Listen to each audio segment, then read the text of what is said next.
Estamos desarrollando la serie El fruto del Espíritu, basada en Gálatas 5:22, que dice: mas el fruto del Espíritu es amor, gozo, paz, paciencia, benignidad, bondad.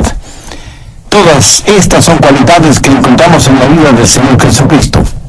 En la lista de Gálatas 5:22, la siguiente cualidad es fe, o como algunas versiones traducen correctamente, fidelidad.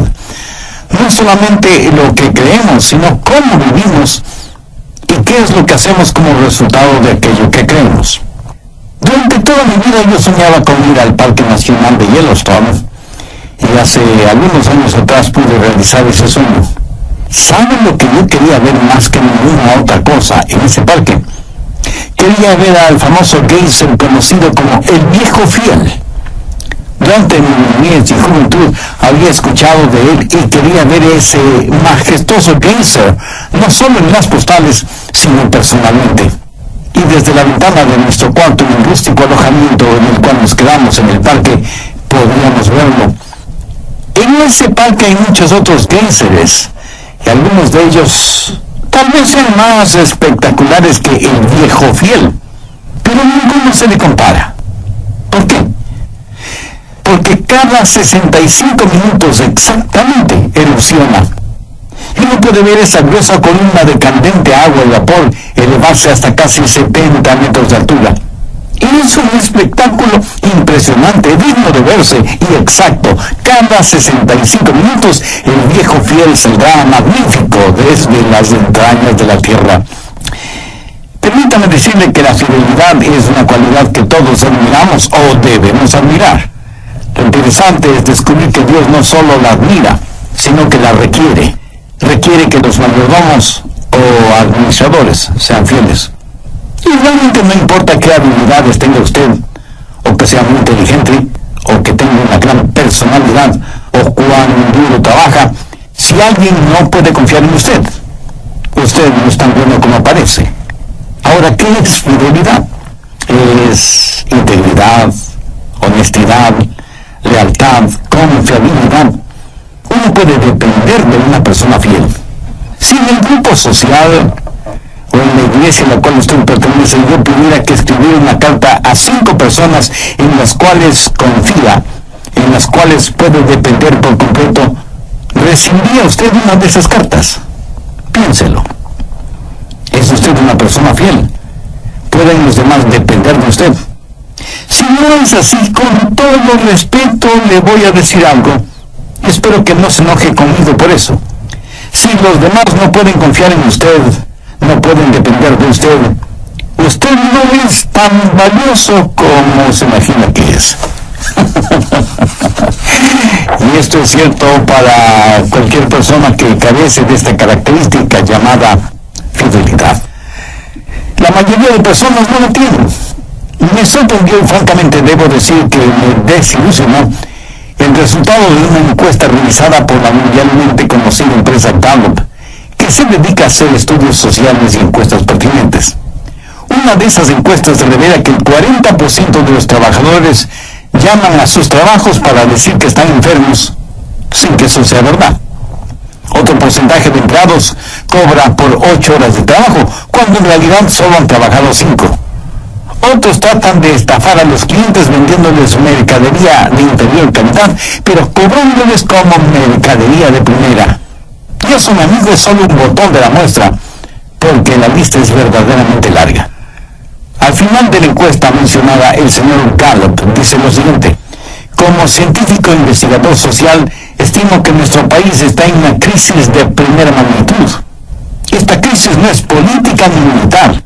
Es una crisis espiritual y moral. Estamos enfrentando la crisis de la falta de integridad espiritual y moral en nuestra sociedad. ¿Es usted una persona fiel? Cuando usted esté frente al Señor Jesucristo, podrá él decirle: bien, buen siervo y fiel. Mire lo que dice Proverbios 25:19. Como diente roto y pie desconjuntado es la confianza en el prevaricador en tiempo de angustia. Ahora quiero que piense conmigo en las marcas, la motivación y los métodos de la fidelidad. Primero, las marcas de la fidelidad. ¿Dónde y cómo debemos ser fieles? Enfoquemos esto por lo menos en 5 áreas. Primero, debemos ser fieles a nuestra familia. Una y otra vez la Biblia habla de la fidelidad familiar. Si usted no es fiel en su hogar, usted no podrá ser fiel en ninguna otra parte. Un marido tiene que ser fiel a su mujer. Tiene que ser moralmente fiel, sexualmente fiel. La más grande marca de infidelidad es el adulterio. En Proverbios 6:32 leemos: el que comete adulterio es falto de entendimiento, corrompe su alma el que tal hace. Yo oro y anhelo que usted sea espiritual y moralmente fiel con su cónyuge. Pero escúcheme atentamente. Usted no tiene que ser físicamente infiel para que sea infiel a su cónyuge. Muchos hombres parece que estuvieran casados con su trabajo, o que tienen una aventura amorosa con los deportes, o la intimidad hogareña la han reemplazado con otras cosas, sus pasatiempos, los negocios, los amigos, etc. Todo esto puede alejar a un hombre de su esposa. La Marina de los Estados Unidos tiene como lema Semper Fidelis, que quiere decir siempre fiel. Esto necesita ser una verdad en nuestro corazón y en nuestra vida. He hablado con muchos jovencitos que los identificamos como jóvenes delincuentes. Hay un profundo abismo entre estos jóvenes y sus padres. Al hablar con ellos, uno descubre que tienen una tremenda hostilidad hacia sus padres. Hostilidad que está enraizada en el resentimiento. Y el resentimiento hacia los padres tiene sus raíces en el hecho de que alguna vez, de alguna manera, los padres fueron infieles a sus hijos. Quiero decir, les hicieron promesas a sus hijos, promesas que jamás las cumplieron. Sabe que nuestros hijos tienen una memoria increíble. A veces les he preguntado a mis hijos, les he hecho alguna promesa y no la he cumplido. Ahora a mis nietos les pregunto, como abuelo, les he prometido algo y no lo he cumplido. Y uno de mis nietos respondió, sí, abuelito, pero sabemos que no fue tu culpa. Los muchachos recuerdan cosas que quisiéramos que olviden y olvidan cosas que quisiéramos que recuerden. Bueno, sería para muchos de nosotros el preguntar a quienes amamos: he sido fiel, he prometido algo y no lo he realizado. Y si es necesario, pida perdón y haga lo necesario para cumplir lo prometido. Hay muchas amarguras y resentimientos en el corazón de muchos jóvenes y jovencitas, y en muchos casos será usted, como padre o como madre, que ha sido infiel.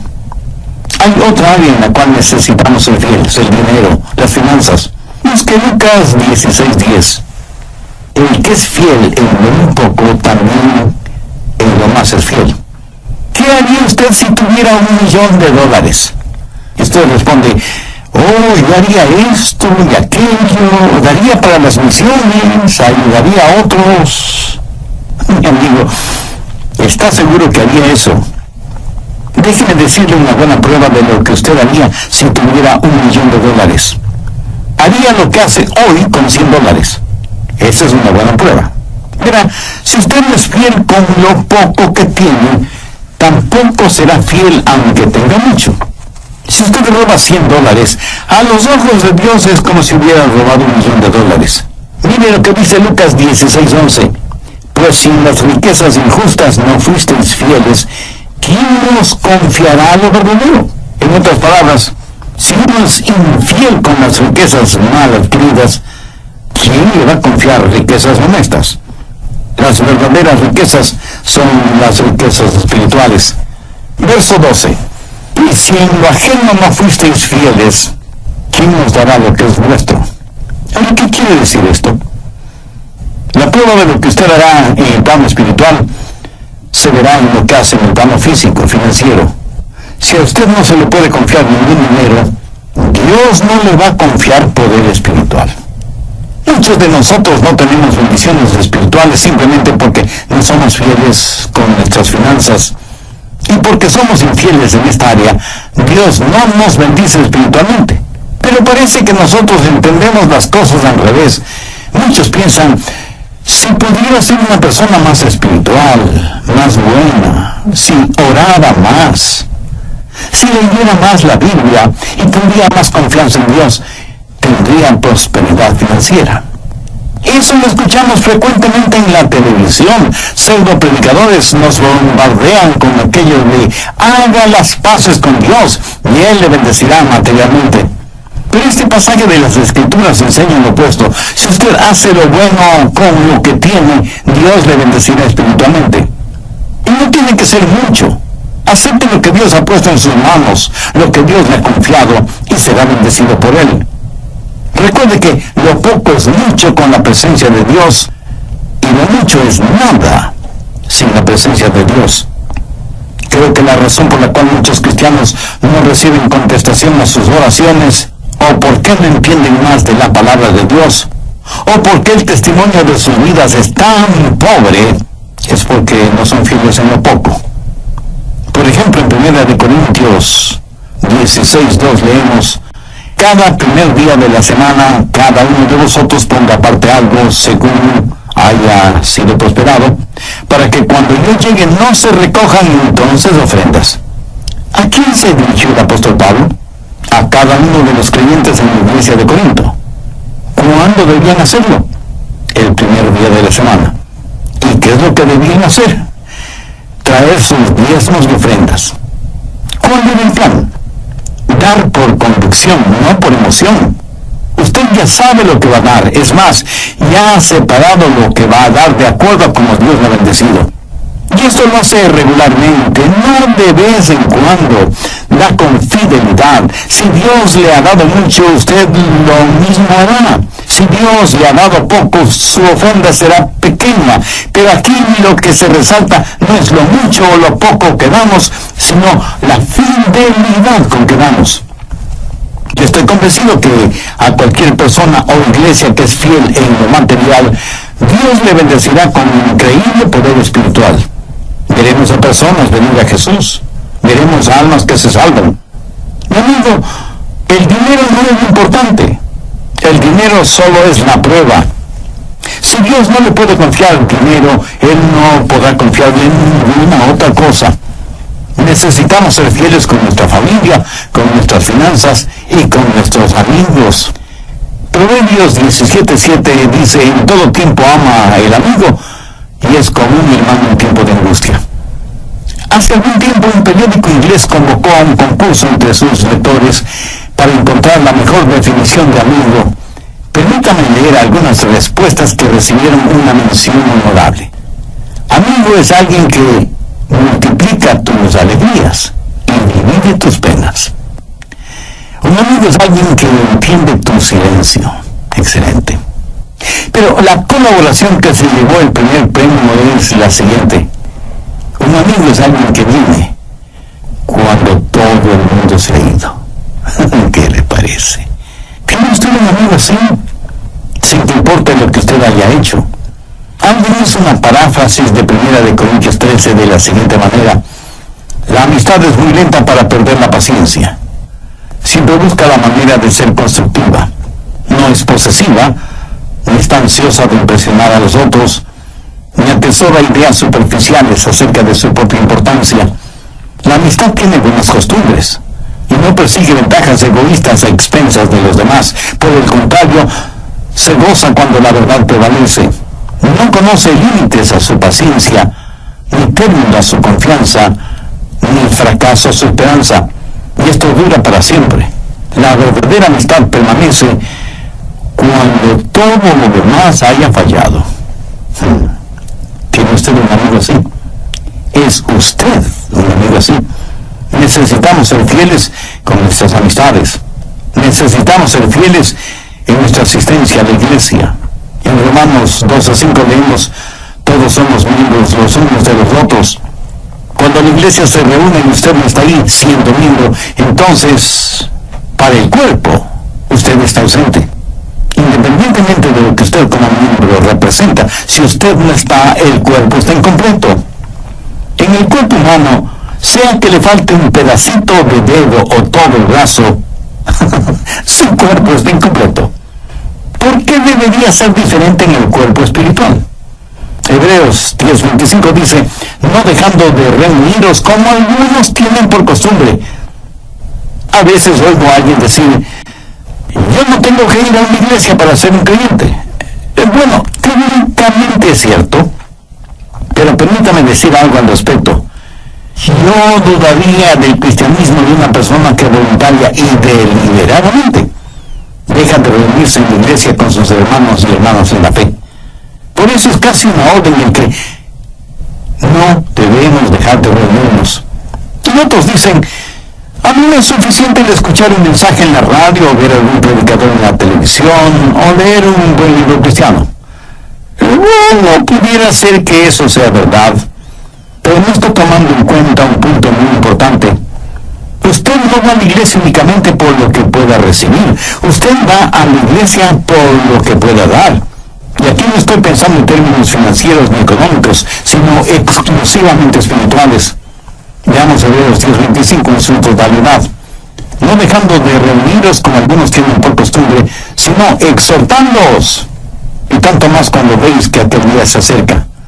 Yo no tengo que hacer énfasis ni explicar que estamos viviendo en días peligrosos y engañadores. Por eso nos debemos los unos a los otros una fidelidad bien entendida, aunque no le expliquemos con palabras. ¿Han notado cuán fieles podemos ser en cosas pasajeras, superficiales, que no dejan ningún beneficio de inventario? A veces somos más fieles seguidores de nuestros equipos deportivos favoritos que lo que somos a la iglesia al que pertenecemos. En el libro de récords de Guinness está el nombre de un hombre que fielmente ha asistido a todos los campeonatos mundiales de fútbol, soccer, en cualquier país en que se haya celebrado. Pero cuando la esposa e hijos piden ir de vacaciones a la playa, o a la montaña, o a la selva, surgen mil problemas y dificultades, algunos ciertos, otros inventados. ¿Cuál es su disculpa para su falta de fidelidad hacia Dios? ¿Qué quiere decir con eso de que no tiene tiempo? ¿Sabe lo que le dice a su pastor la presencia suya en la iglesia? Le dice tres cosas muy importantes, aunque usted no se dé cuenta de su importancia. Le dice en primer lugar que Dios es importante para usted. En segundo lugar, le dice que Él, como pastor, es importante para usted. Y en tercer lugar, le dice a los demás que ellos son importantes para usted. Por eso necesitamos ser fieles en nuestro compañerismo, en nuestra comunión. Somos miembros los unos de los otros. Todo lo que mencionamos son marcas de nuestra fidelidad y necesitamos ser fieles en nuestra fe.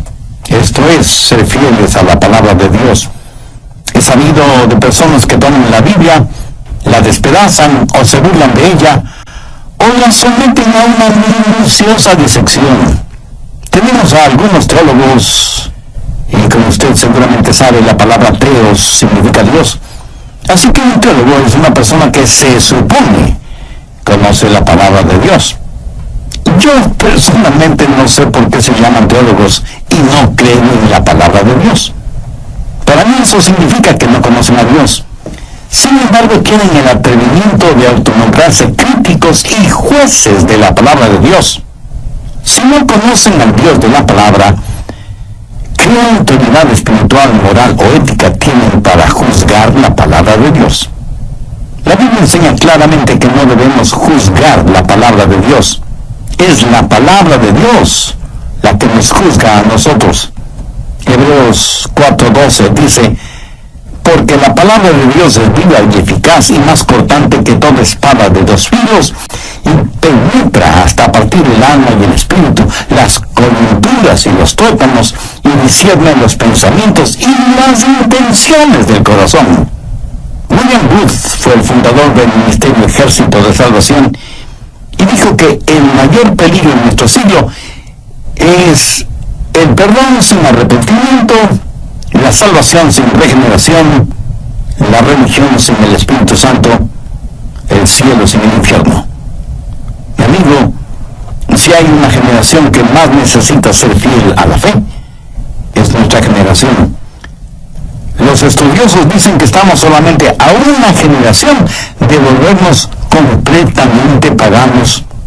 Si nosotros no practicamos y enseñamos fidelidad y fe a esta generación, la siguiente no tendrá absolutamente ninguna. Debemos ser buenos administradores no solo de las cosas materiales que Dios nos da, que son pasajeras, sino de las cosas y los valores espirituales que son eternos. Esas son las marcas de la fidelidad. Segundo, la motivación para nuestra fidelidad. ¿Por qué debemos ser fieles? Bueno, porque Dios es increíblemente fiel con nosotros. ¿Alguna vez usted ha pensado en la fidelidad de Dios? Quiero decir, ¿en qué áreas de su vida Dios no le ha sido fiel? ¿Ha notado la extraordinaria promesa que encontramos en 1 de Juan 1:9? Si confesamos nuestros pecados, Él es fiel y justo para perdonar nuestros pecados y limpiarnos de toda maldad. ¿Qué sucedería si usted no estuviera seguro del perdón de Dios? ¿Se puede imaginar eso? Suponga que usted ha cometido un pecado y se acerca a Dios y le dice, Dios, perdóname. Ahora, suponga que usted no sabe si Él le perdonó. ¿No sería eso algo absolutamente triste? En cambio, qué gran gozo es el saber que si confesamos nuestros pecados, Él es fiel y justo para perdonar nuestros pecados y limpiarnos de toda maldad. Pero no solo eso. Mire lo que Pablo dice en 1 Corintios 10:13. No nos ha sobrevenido ninguna tentación que no sea humana, mas fiel es Dios, que no os dejará ser tentados más de lo que podéis resistir, sino que dará también juntamente con la tentación la salida, para que podáis soportar. Este mundo sería un lugar terrible si usted supiera que solo hay fuerzas negativas y el poder de Satanás y la atracción sexual y todas esas cosas sin tener la promesa de victoria. Sería trágico solo el saber que existe algo enormemente malévolo y que usted es incapaz de vencer. Pero gloria y gracias sean dadas a Dios.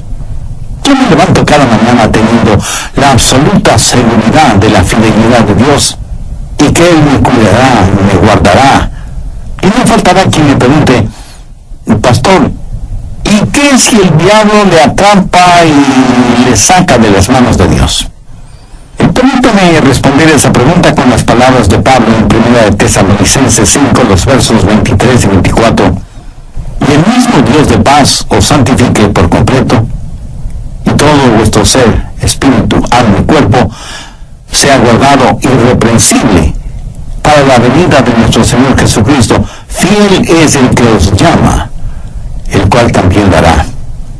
Amigo, si Dios ha sido tan fiel conmigo, entonces yo necesito retribuir esa fidelidad, y la única forma de hacerlo es siendo fiel a Dios.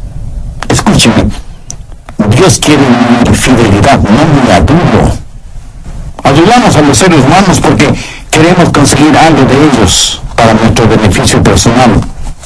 Somos fieles a Dios no porque queremos que nos dé algo, sino sencillamente porque le amamos. Mi fidelidad no es para conseguir algo, sino para tener compañerismo, comunión con Él. Tercero, la metodología de la fidelidad. ¿Cómo podemos ser fieles? Bueno, primero siendo fieles en las cosas pequeñas. Pues vamos a Lucas 16:10. El que es fiel en un poco, también en lo más es fiel. Las cosas grandes son hechas de muchas cosas pequeñas. Por ejemplo, nuestro cuerpo está compuesto de muchos miembros. Esos miembros a la vez están compuestos de células, y las células están compuestas o formadas por moléculas, y la estructura molecular tiene una estructura atómica. ¿Piensa que ahí termina esa cadena? No. La estructura atómica contiene diminutas partículas que pueden ser divididas. ¿Lo entiende? Todo lo que es grande está compuesto de cosas pequeñas. Aún el vasto océano no es más que un conjunto gigantesco de gotas de agua. Ahora piense en las épocas, en las edades, en las centurias. El milenio está compuesto de siglos. Los siglos están compuestos de años, los años están compuestos de meses, los meses están compuestos de semanas, las semanas de días, los días de horas, las horas de minutos, los minutos de segundos, y aún los segundos están compuestos de centésimas o milésimas de segundo. Todo lo grande está compuesto de cosas pequeñas, y así mismo nuestra vida. Toda nuestra vida no es cuestión de una o dos decisiones grandes. Es lo que nos sucede diariamente. Es la honestidad, las sonrisas, las bondades, el calor humano, la integridad. El que es fiel en muy poco también en lo más es fiel. Como lo puede ver, son las cosas pequeñas las que verdaderamente cuentan. Mi esposa alguna vez me dijo: Adrián, no me casé contigo por tu apariencia, me casé contigo por tu inteligencia. Bueno, hasta ahora no sé si me lo dijo en serio o en broma. Pero escúchame, son las cosas pequeñas las que realmente hacen la diferencia.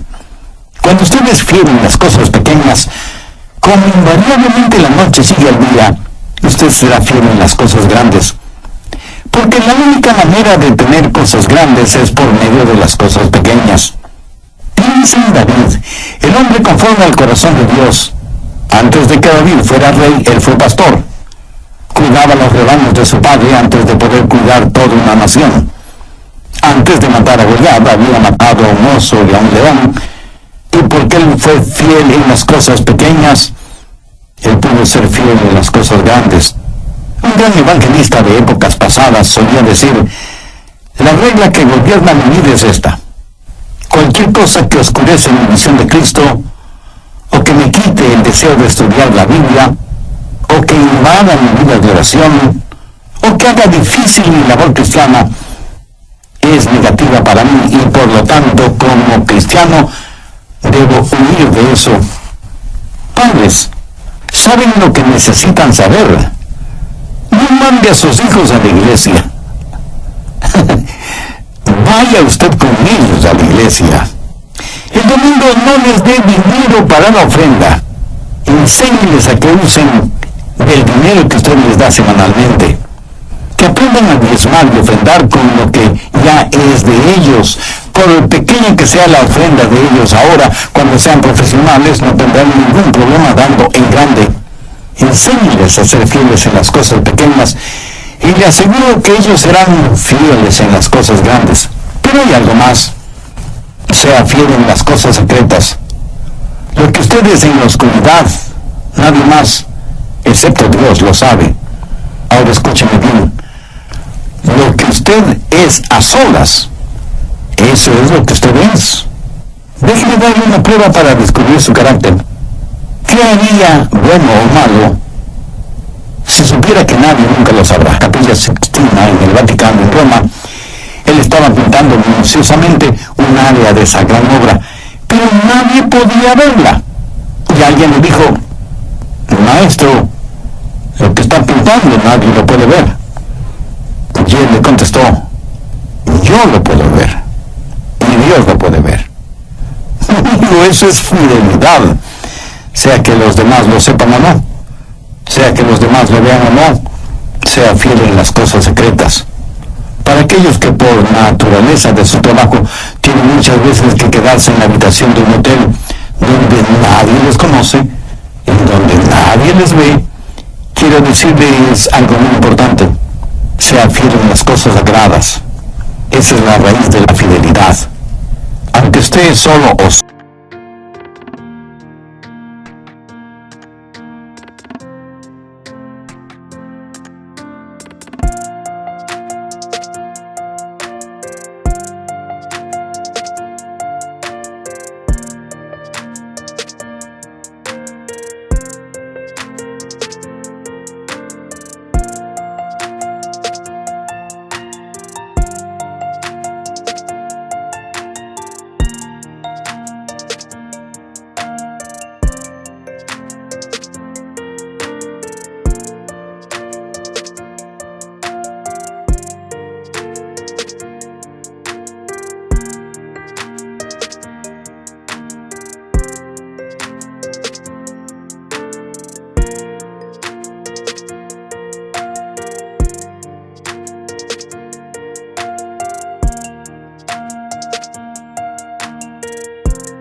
mantenga su corazón sensible a la voz de la presencia de Dios. La relación que usted tenga con Dios en el secreto de su soledad será evidente cuando esté frente a los demás, aunque usted no se dé cuenta de eso. En 2 Timoteo 4, los versos del 6 al 8, tenemos el extraordinario consejo que Pablo le dio a su hijo espiritual, el joven Timoteo. Y le dice: porque yo ya estoy para ser sacrificado y el tiempo de mi partida está cercano. He peleado la buena batalla, he acabado la carrera, he guardado la fe. Por lo demás me está guardada la corona de justicia, la cual me dará el Señor juez justo en aquel día, y no solo a mí, sino también a todos los que aman su venida. Pablo está en prisión esperando ser ejecutado. Con mi imaginación puedo ver a este anciano apóstol firmando esta carta a Timoteo. Viene un soldado romano y con un dejo de tristeza en su voz le dice: Pablo, ha llegado el momento de tu ejecución y van a decapitarte. Pablo da un profundo suspiro, toma su viejo manto, se lo pone sobre los hombros y con gozo dice: estoy listo. Y encorvado y vacilante en su caminar sigue el soldado. Pablo, que había sobrevivido a apedreamientos, naufragios, latigazos y torturas, se dirige hacia el verdugo que le cortará la cabeza. Lo interesante es que mientras caminaban, el soldado romano le preguntó: Pablo, ¿estás tarareando una música? Y Pablo responde: oh, perdón, no me di cuenta que estaba tarareando en voz alta. ¿Y qué es lo que tarareas? Oh, solo es una pequeña canción que dice: todo valdrá la pena cuando vea a Jesús. Y el soldado, sorprendido o admirado, le dice: Pablo, ¿sabes que eres un individuo extraño? ¿Acaso no quieres?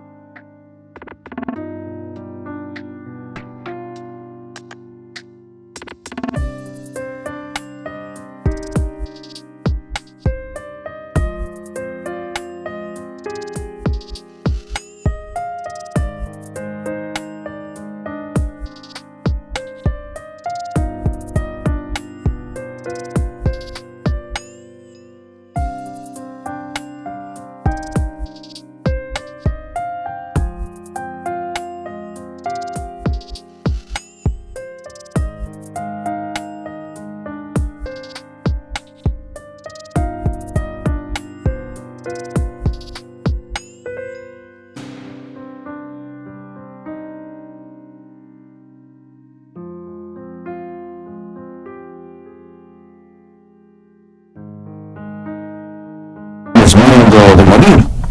Y Pablo, sonriendo, le responde: no, mi amigo, ya estoy acostumbrado. ¿Que ya estás acostumbrado? ¿Y qué quieres decir con eso? Simplemente que no era diario. El soldado dice: pues ahora te entiendo menos. Llegan a donde está el verdugo, hacen que Pablo se arrodille y ponen su cabeza sobre un grueso tronco de madera cubierto con sangre seca, señal de que otros antes habían sido decapitados. El guardia le pregunta: Pablo, ¿quieres decir algunas palabras finales? Y Pablo dice: sí, Jesucristo es el Señor. El verdugo deja caer con fuerza su gigantesca hacha. Hay un sonido seco y la cabeza del apóstol rueda por el suelo. La siguiente escena me la imagino en el cielo. Pablo, mirando el rostro de Jesucristo, le dice: Señor Jesús, yo no fui importante, ni influyente, ni rico. De hecho, ni siquiera soy atractivo. No tengo una voz carismática, ni una personalidad agradable. Pero, Señor, he peleado una buena batalla, he acabado la carrera, he guardado la fe. Me es casi imposible imaginarme lo que Jesús le habrá dicho al apóstol, pero de algo sí estoy absolutamente seguro. Le habrá dicho: bien, buen siervo y fiel, sobre poco has sido fiel, sobre mucho te pondré, entra en el gozo de tu Señor. ¿Sabe por qué Pablo fue un cristiano extraordinario? Porque fue fiel en su fe, y su fidelidad le costó la vida. ¿Sabe lo que quiero para mi propia vida? Quiero terminar mi carrera. Quiero terminar mi carrera con gozo. ¿Y saben lo que yo quisiera para cada uno de mis amigos que me escuchan por intermedio de este programa? Quiero que terminen bien, quiero que sean fieles, quiero que su fidelidad se manifieste aun cuando esté solo o sola. Quiero decir, cuando nadie más que Dios le esté observando. Deseo que la fe como fruto del Espíritu florezca no solo para embellecer su vida, sino para que sea de inspiración y bendición en la vida de los demás. Y la única forma de tener el fruto del Espíritu es por medio de una relación personal con Dios, a través del Señor Jesucristo.